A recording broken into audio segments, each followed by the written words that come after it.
S I P ಆಮೇಲೆ P P F ಒಳಗೆ ಏನು ಡಿಫ್ರೆನ್ಸ್ ಐತಿ? ಒಂದು ಇಕ್ವಿಟಿಗೆ ಡೈರೆಕ್ಟ್ಲಿ ಲಿಂಕ್ಡ್ ಐತಿ ಆ್ಯಂಡ್ ಒಂದು ಗೋರ್ಮೆಂಟ್ ರೆಗ್ಯುಲೇಟೆಡ್ ಐತಿ ಆ್ಯಂಡ್ ಗೋರ್ಮೆಂಟ್ ಅಂಡರ್ ಸ್ಕೀಮ್ ಐತಿ.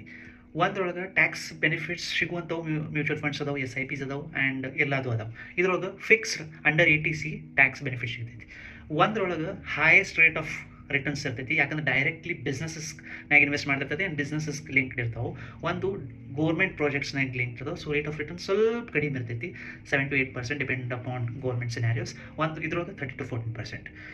ಒಂದರೊಳಗೆ ನಿಮಗೆ ಮ್ಯಾಕ್ಸಿಮಮ್ ನೀವು 1 year ಟ್ರಾನ್ಸಾಕ್ಷನ್ 1.5 lakh rupees ಮಾಡ್ಬೋದು. ಇದರೊಳಗೆ ಎಷ್ಟು ಬೇಕಾದ್ರೂ ಮಾಡ್ಬೋದು.